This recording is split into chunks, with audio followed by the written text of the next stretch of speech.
नमस्ते दोस्तों, आपने कभी सोचा है कि कुछ लोग स्टॉक मार्केट से इतना पैसे कैसे कमा लेते हैं कि उनका नाम इतिहास में दर्ज हो जाता है। जैसे कि वॉरेन बफेट जिनकी नेटवर्थ $146 बिलियन है, या हमारे अपने Rakesh Jhunjhunwala the big bull of India जिनकी नेटवर्थ 5.8 बिलियन थी। इन दो पर्सनैलिटी ने अपनी ज़िंदगी का 90 to 95% वेल्थ स्टॉक मार्केट से बनाई है। और सिर्फ यही नहीं, राधा किशन दमानी, विजय केडिया, आशीष धवन, रामदेव अग्रवाल, ऐसे कई नाम हैं जिन्होंने स्टॉक मार्केट से खूब पैसा कमाया है। क्या स्टॉक मार्केट से सच में पैसा बनता है? ये सवाल शायद आपके मन में भी आता होगा। इन एग्जाम्पल को देखकर एक बात तो क्लियर है, स्टॉक मार्केट से पैसा बनता है। कुछ लोगों ने स्टार्टिंग में ट्रेडिंग से अपना इनिशियल कैपिटल ग्रो किया और फिर इन्वेस्टिंग से वेल्थ क्रिएट की।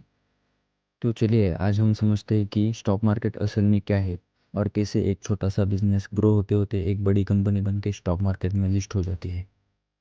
एक छोटी कहानी, होटल से $1 बिलियन कंपनी तक का सफर। इमेजिन कीजिए, आपके शहर में एक छोटा सा होटल है।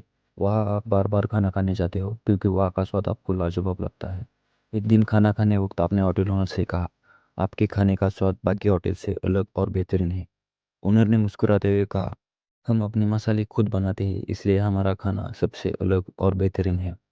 आपके दिमाग में एक आइडिया क्लिक हुआ। आपने सजेस्ट किया, क्यों ना आप अपने मसाले बेचना शुरू करते। इससे आपके मसाले हर घर तक पहुँचेंगे और नया बिजनेस भी शुरू होगा। होटल ओनर ने इस बारे में सोचा। उसे होटल की इनकम लिमिटेड थी, तो मसाले बनाने का बिजनेस एक अच्छा ऑप्शन लगा। उसने अपना सेविंग का और कुछ दोस्तों से उधार लेके मसाले का प्रोडक्शन शुरू किया। शुरू में वो मसाले अपने होटल काउंटर पे रखता। जब कस्टमर बिल पे करने आता, उसकी नज़र मसाले पर पड़ती और कुछ लोग उन्हें खरीद लेते। धीरे धीरे उन मसालों की डिमांड बढ़ने लगी। तो बिजनेस बढ़ाने के लिए और फंडिंग की ज़रूरत थी। होटल ओनर के पास कुछ ऑप्शंस थे। पहला, बैंक से लोन। सेकंड, फ्रेंड्स या फैमिली। और लास्ट, एंजल इन्वेस्टर। बैंक से लोन लेगा तो उसे बहुत सारा इंटरेस्ट देना पड़ेगा। फ्रेंड्स या फैमिली से पैसा लिया तो उस पैसे को उसे वापस करना पड़ेगा। और लास्ट का ऑप्शन था एंजल इन्वेस्टर। ये एक बेहतरीन ऑप्शन था।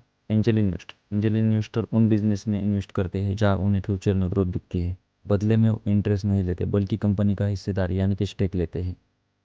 होटल ओनर ने एक एंजल इन्वेस्टर से फंडिंग ली और अपने प्रोडक्शन को बढ़ाया।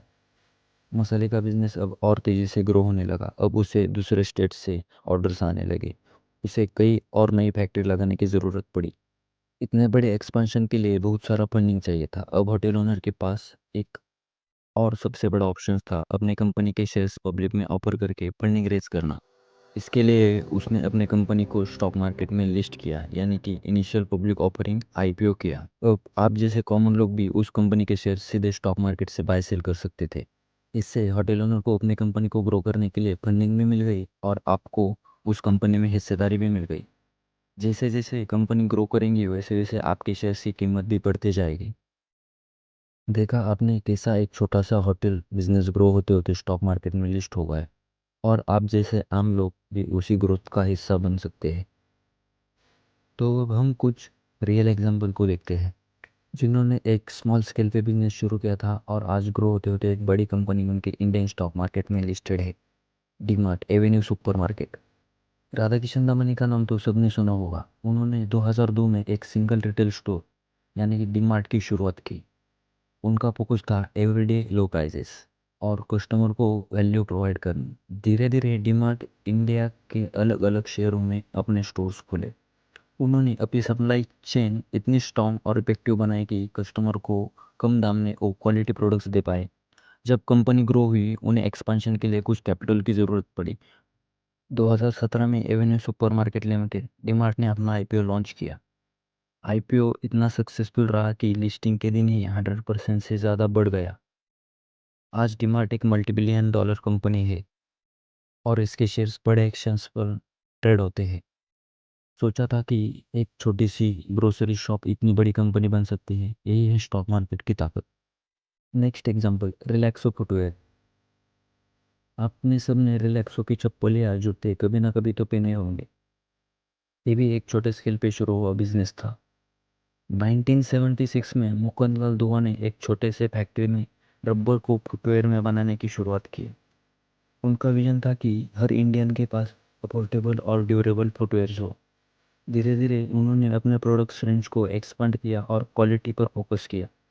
जैसे जैसे उनका नेटवर्क बढ़ा और डिमांड आने लगी, रिलैक्सो ने फंडिंग के लिए स्टॉक मार्केट का इस्तेमाल किया। आज रिलैक्सो फुटवेयर्स लिमिटेड एक बहुत बड़ी कंपनी है जिसके ब्रांड जैसे हवाई, फ्लाइट, स्पार्क्स हर घर में जाना पहचाना नाम बन चुका है। इस कंपनी ने भी अपने इन्वेस्टर को लंबे समय में बहुत अच्छे रिटर्न्स दिए हैं। तो आप कैसे शुरू कर सकते हैं? दोस्तों, इन सब कहानियों से एक बात तो साफ है, स्टॉक मार्केट सिर्फ अमीरों या बड़े इन्वेस्टरों के लिए नहीं है। यह हम सभी के लिए एक पावरफुल टूल है जिससे कि आप अपने फाइनेंशियल गोल्स अचीव कर सकते हैं। अगर आप भी अपने पैसे को ग्रो करना चाहते हो और इंडिया की ग्रोथ स्टोरी का हिस्सा बनना चाहते हो, तो इन्वेस्टिंग और ट्रेडिंग ये दोनों भी आपके लिए रास्ते खोल सकते हैं। इन्वेस्टिंग से आप लंबे समय में वेल्थ क्रिएट कर सकते हैं और ट्रेडिंग से शॉर्ट टर्म अपॉर्चुनिटी का फ़ायदा उठा सकते हैं। दोनों के लिए सही नॉलेज और डिसिप्लिन ज़रूरी है। तो देर किस बात की, आज ही स्टॉक मार्केट के बारे में सीखना शुरू कीजिए और अपने फाइनेंशियल फ्यूचर की तरफ अपना पहला कदम उठाइए। तो नेक्स्ट वीडियो में हम बताएंगे कि एक्चुअल में स्टॉक मार्केट कैसे काम करता है। वीडियो अच्छा लगा हो तो लाइक कीजिए, चैनल को सब्सक्राइब कीजिए। तब तक हैप्पी इन्वेस्टिंग। Thank you.